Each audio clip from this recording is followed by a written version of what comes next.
La più bella sigla che sia mai stata mandata in diretta qua su Radioline Tok Tok Sardegna. Siamo tornati qua finalmente nel nostro studio che tanto c'era mancato. Che bello, abbiamo anche una cam su Cagliari, mi pare da vedere dalla regia, perché noi siamo dentro la notizia. Vi possiamo raccontare tutto quello che succede, tutti gli incidenti che capiteranno in piazza Yen nelle prossime ore. Quindi andate tranquilli, se avete bisogno di problemi di viabilità chiamate noi e vi sappiamo dire tutto quello che succede in diretta dallo studio 2 di Radioline, ma dallo studio 1 di Tok Tok Sardegna, in diretta da Cagliari. Alessandro Manno di Monserrato, Piero Grimaldi. E abbiamo con noi ospite, salutiamo Emanuele Orru che è a Oristano, purtroppo non può essere qui nei nostri, si scusa con tutti voi, con il nostro ospite, con il nostro Mattia Toffalon che si trova in parte tecnica dall'altra parte del vetro, che è qua a darmi una mano, perché oggi abbiamo un ospite che viene da molto lontano, si trova molto lontano, è in diretta da Gran Canaria, che è un'isola come la Sardegna in cui fa molto caldo, ed è Marco Buttu, che è un ingegnere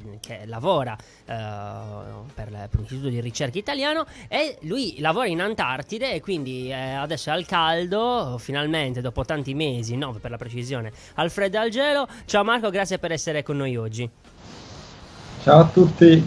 Allora, innanzitutto la prima domanda che ti chiedo è, in generale nel tuo lavoro di ricercatore, a parte che non penso che tu quando eri bambino avresti mai pensato di finire a lavorare in Antartide, almeno non penso. Pensi bene? No, sapevo pochissimo dell'Antartide. Appunto, quindi allora la mia domanda è: come ci sei finito? Cioè, quando c'è stata l'opportunità di andare a fare ricerche in Antartide, il perché poi effettivamente sei andato lì, e quali erano le tue sensazioni quando è stata proposta questa nuova esperienza lavorativa? Allora, io normalmente lavoro a Cagliari, all'osservatorio astronomico. Mi è arrivata un'email, io ho risposto a questa email dove cercavano del personale per trascorrere un anno in Antartide. Ho applicato, però come normalmente diciamo si ha idea, ho pensato non mi risponderanno mai, invece poi dopo una settimana stavo già facendo i corsi per partire. Quando ho scoperto in realtà dove stavo andando, perché come vi ho detto conoscevo poco, sono rimasto senza parole, perché le informazioni le ho trovate su un articolo della CNN che diceva che questo posto, la stazione dove stavo andando, Concordia, è il posto che sulla Terra assomiglia più a una base su un altro pianeta, e quindi puoi immaginare che per qualche settimana pensavo che stessi sognando. Piero. Io invece volevo chiederti, Marco, arrivi là, questa è già la tua seconda spedizione in Antartide. Cosa ti sei portato dalla tua precedente esperienza e cosa hai imparato in più, ma dal punto di vista proprio della vita là, nell'ultima esperienza? Allora, questa volta che sapevo che sostanzialmente ciò che è più difficile in una spedizione di questo tipo sono i rapporti interpersonali, forse ho cercato già da subito di fare amicizia con i francesi, perché la base è composta per metà gestita dall'Italia, per metà dalla Francia. I francesi si occupano della manutenzione della stazione e sono solitamente un gruppo solido, quindi quello che dall'inizio ho cercato di fare è di far gruppo con i francesi, che forse è la cosa più difficile, così poi potevo trascorrere un inverno tranquillo. Senti, quindi fondamentalmente un po' l'hai accennato anche tu. Quali sono a te poi le principali difficoltà? Perché ovviamente quella di stare lì da sole così tanto tempo, cioè c'è un parallelismo, anche se vogliamo, col periodo di lockdown che si è passato un pochino in tutto il mondo, e quello che hai dovuto vivere tu. Ecco, quali sono le principali difficoltà di questa esperienza, tra cui ovviamente quelli dei rapporti interpersonali? Allora, le difficoltà più grandi sono il periodo di 13 mesi, però per 9 mesi sei irraggiungibile, non puoi andare via. Quindi la difficoltà più grande forse per la maggior parte delle persone è in questo periodo di 9 mesi cercare di non pensare, ok, non posso andare via da qua, devo per forza star qua. Se tu scacci via questo pensiero, poi le altre cose che sono difficili è magari lavorare all'esterno quando c'è il vento, perché la temperatura scende sino a meno 80 gradi centigradi, ma quando c'è vento la percepisci anche come meno 100 gradi centigradi, e vi assicuro che è difficilissimo fare dei lavori manuali quando tu levi le muffole, che sono la parte, i guanti diciamo più spessi, perché ne hai 2 o 3 paia di guanti.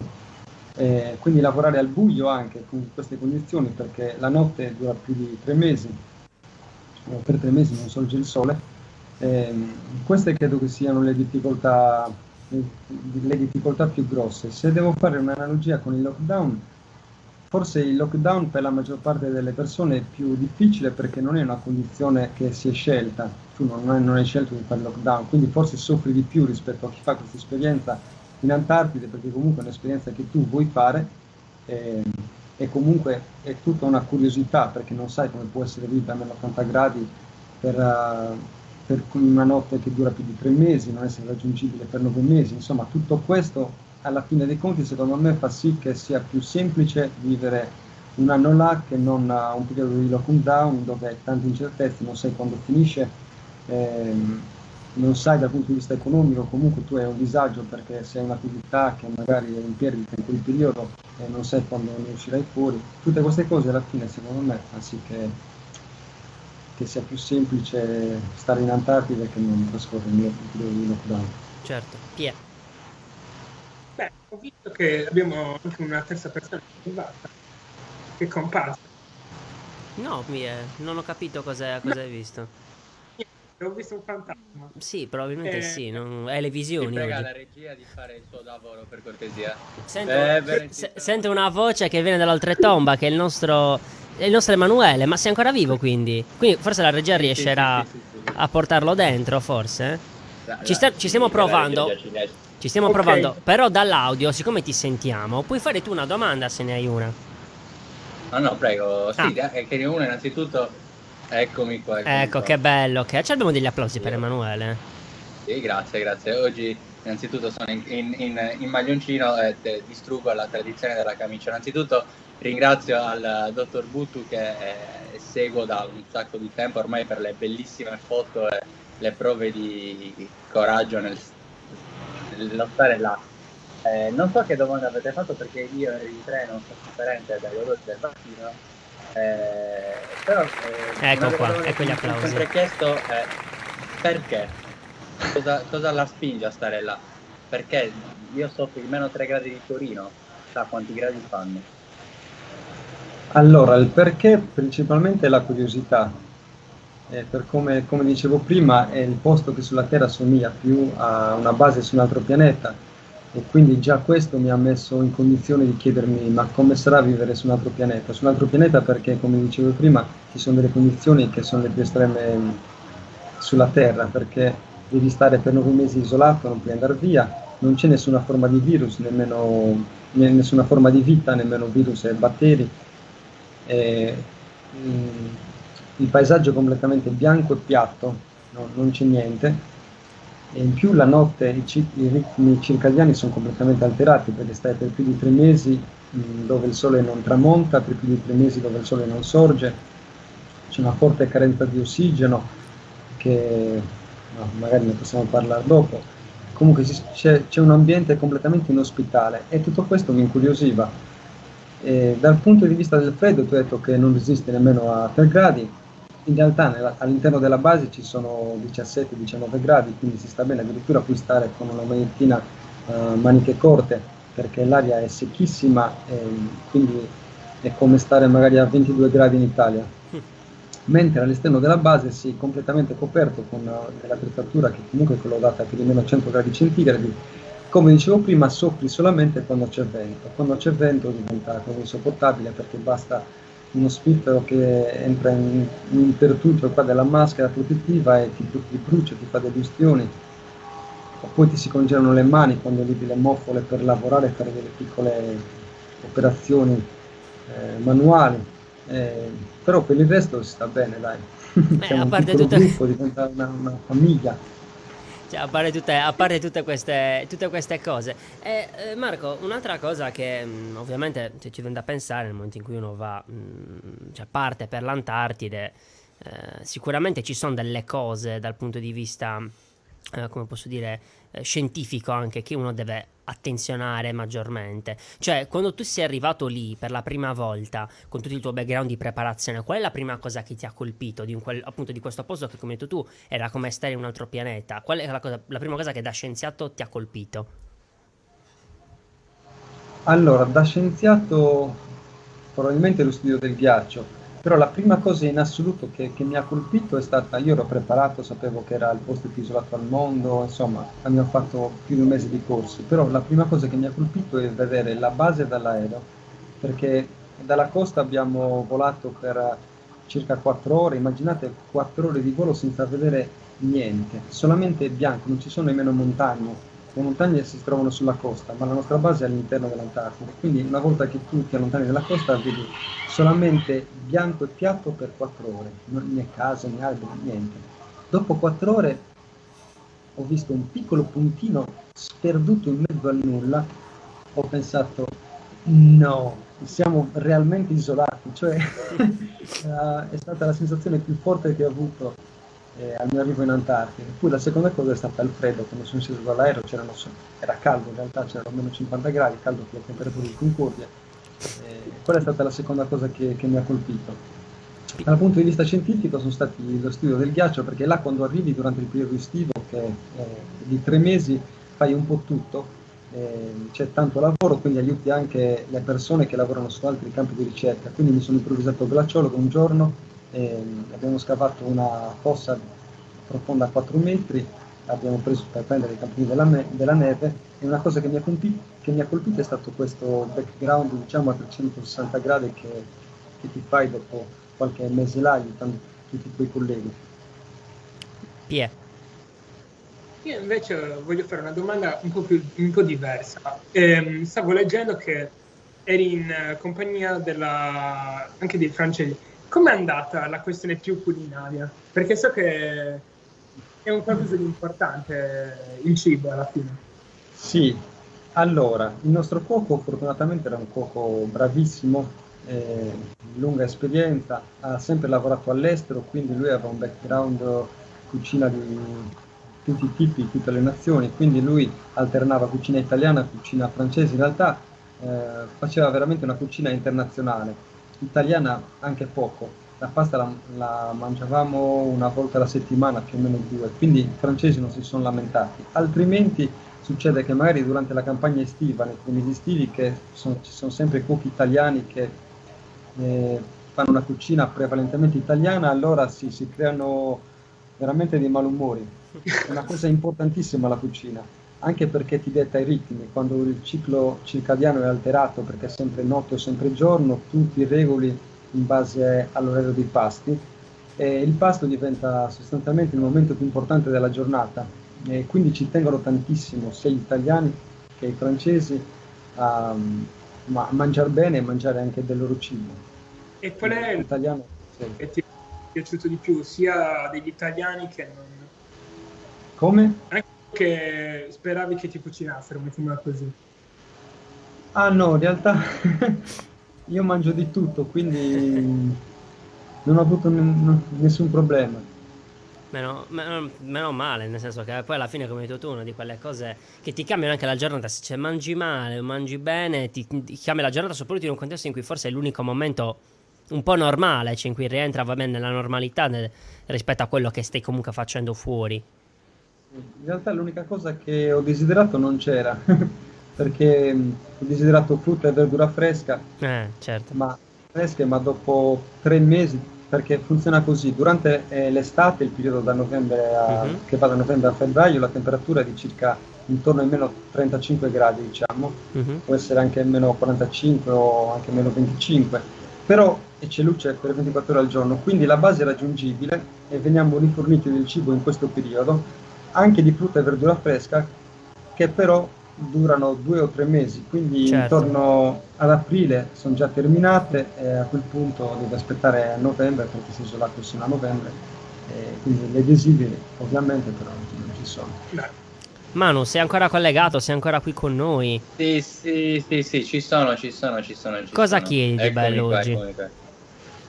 Sì, chiedo se laggiù si guardano, si notano, si osservano, esistono, si possono toccare i mutamenti climatici. Esiste là il scioglimento, cioè si tocca con mano, lo noti anche durante la stagione? Non nella mia stazione, perché l'Antartide è un continente vastissimo, è più grande una volta e mezzo l'Europa, e essendo così vasto, è vario, nel senso che nel centro dell'Antartide ci sono solamente 3 basi permanenti, quella statunitense, quella russa di Vostok e quella europea di Concordia, ce ne sono solamente 3 perché le condizioni sono veramente estreme. La temperatura, come vi ho detto, arriva a meno 80 gradi centigradi e la temperatura media durante l'anno è di meno 53 gradi centigradi. Significa che la temperatura non scende mai sotto lo zero, la più alta che puoi avere durante l'anno, proprio il giorno di picco dell'anno, può essere un meno 20. E oltretutto sotto la base ci sono 3000 metri di ghiaccio. Questo significa che l'inerzia al cambiamento è enorme, quindi nel centro dell'Antartide questo non si nota.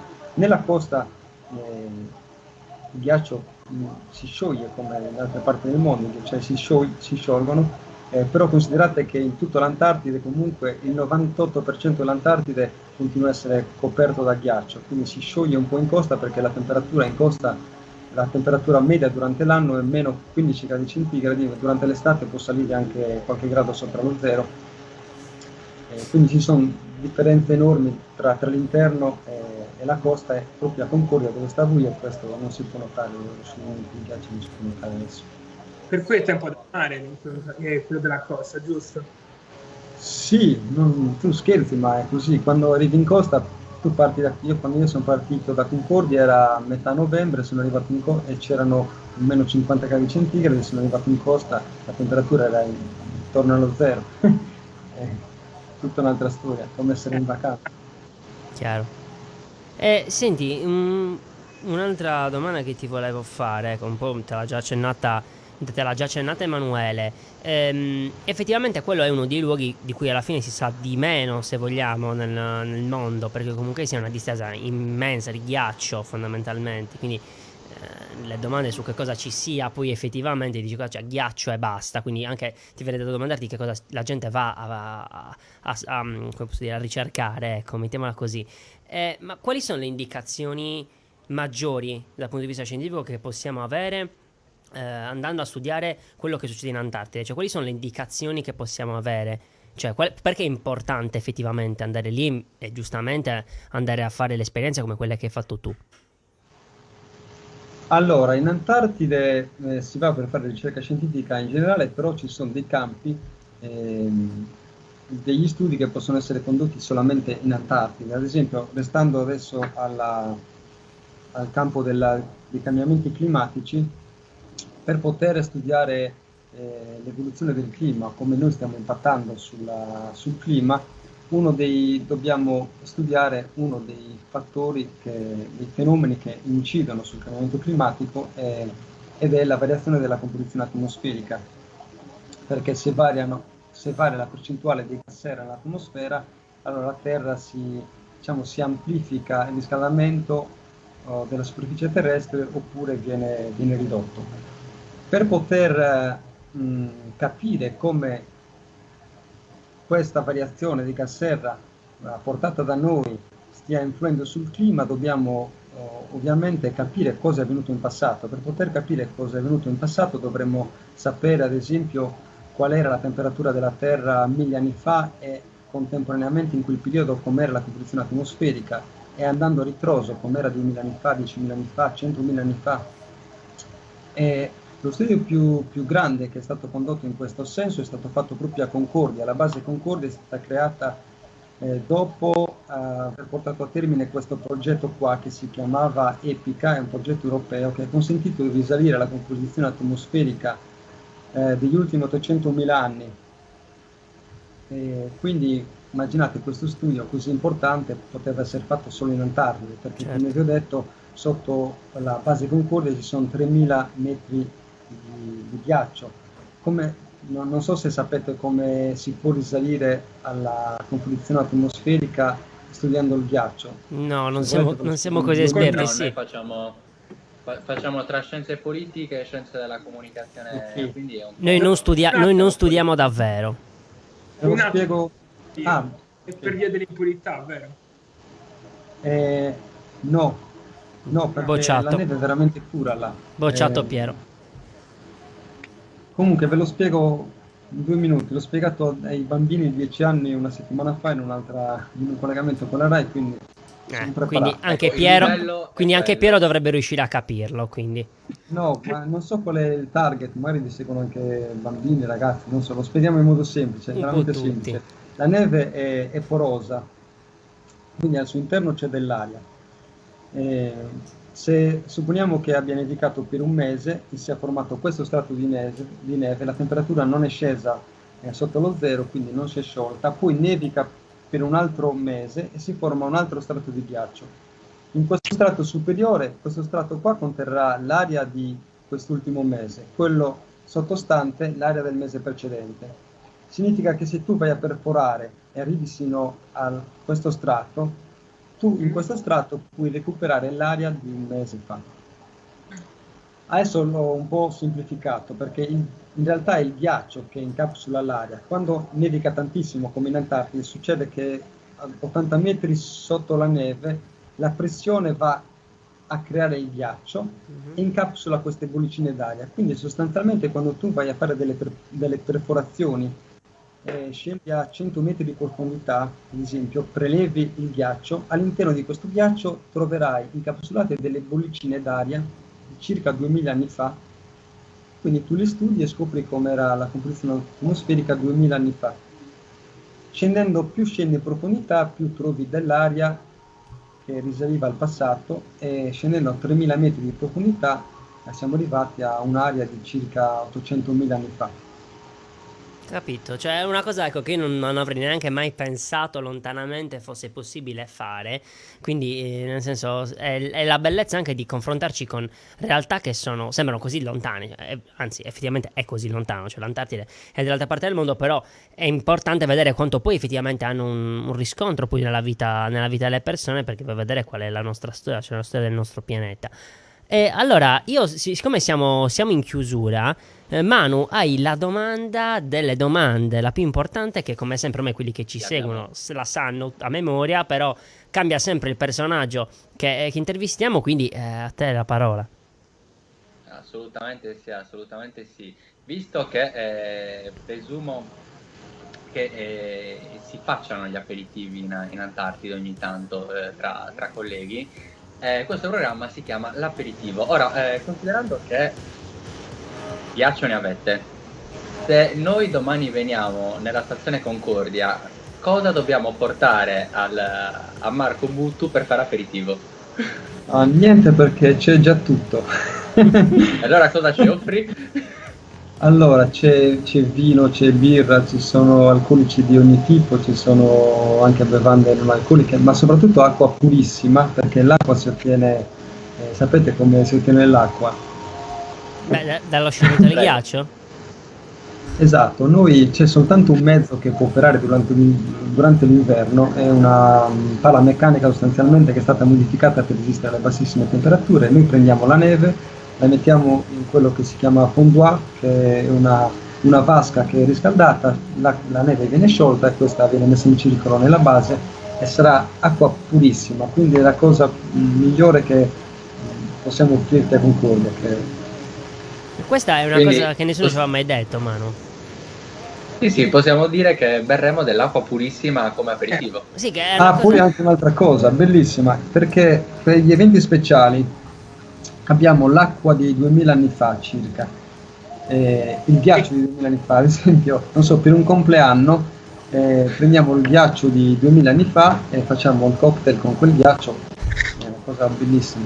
Cioè, proprio stai assaporando la storia della Terra, cioè sono delle cose bellissime queste, un cocktail di non so quanti anni fa. Quindi allora io vorrei un giorno organizziamo, Manu, con un bel aperitivo con del ghiaccio di 80.000 anni fa, una cosa allucinante, non so neanche quantificare con la mente su 80.000 anni fa. Che dire, guarda, quindi... Nella casa di Torino però abbiamo ancora il ghiaccio di 2 settimane fa che non si è sciolto. Penso che sia incrostato lì nel frigo per via del freddo. Allora Marco, grazie mille per essere stato con noi, per averci spiegato tante cose sull'Antartide, aver reso anche abbastanza semplice degli argomenti che sembrano complessi, ma poi alla fine sei riuscito a spiegarci anche a noi come riuscire a calcolare l'età della Terra, quindi è stata una cosa bellissima, quindi grazie davvero per il lavoro. Ultimissima domanda, quando ritornerai in Antartide? Se ritornerai? No, questo non ti so dire, però voglio chiudere con una cosa importante che è questa, la spedizione a cui ho partecipato è organizzata dal Programma Nazionale di Ricerca in Antartide. Mhm. Quindi anche lì ringraziamo per il lavoro che fanno e la possibilità che vi danno di andare comunque a continuare la vostra ricerca. Allora Marco, di nuovo grazie mille e buone vacanze, perché sappiamo che tu sei in vacanza, un po' di meritato riposo dopo tanto lavoro, quindi goditela e davvero buone feste e buon Natale. Grazie anche a voi. E allora, che dire, ciao Marco, torniamo qua in studio, siamo i tre dell'Ave Maria e ragazzi si va a concludere quello che è la nostra prima parte di anno, la nostra prima parte di terza stagione. Abbiamo... Parlate, non è io sto zitto, vi lascio la parola, non è che voi state zitti. Che stavo dicendo che oggi tra l'altro abbiamo vissuto una giornata, abbiamo iniziato stamattina in una scuola a parlare con degli olimpionici e abbiamo finita qua a parlare tra di noi. Sì, così si va a scendere, però davvero grandissimo Marco, ci ha spiegato tante cose importanti, tante cose che sicuramente nessuno di noi sapeva, nessuno di voi che era all'ascolto sapeva. Che dire, quindi vi salutiamo, staremo ovviamente in pausa, anche noi andiamo in vacanza per Natale, ritorneremo il 12 gennaio sempre qua su Radiolina ovviamente per raccontarvi quello che succede nel mondo. Oggi vi abbiamo portato in Antartide e di più non potete chiedere ovviamente, quindi restate collegati. Dici Piero. C'è una. Sì, vai, dimmi. Non ci sono limiti. La Toto Sardegna mai, nessun limite per Toto Sardegna. Bella questa, me la segno, una macchina da scrivere invisibile. Quindi salutiamo il nostro Mattia Toffalon che ci ha supportato in parte tecnica. Che bello vederti qua dall'altra parte del vetro, è sempre un'emozione meravigliosa. Grazie a tutti voi che ci avete seguito, grazie a Radiolina. E quindi un saluto da Alessandro Mani in diretta da Cagliari. Saluto da Emanuele Ru, finalmente in diretta da Oristano. E un saluto da Piero Grimaldi da Monserrato. E a tutti voi l'augurio da parte di Tocto Sardegna di buone feste. E ci risentiamo come sempre il 12 gennaio qua su Tocto Sardegna. Buona serata a tutti e buone feste. Buon Natale.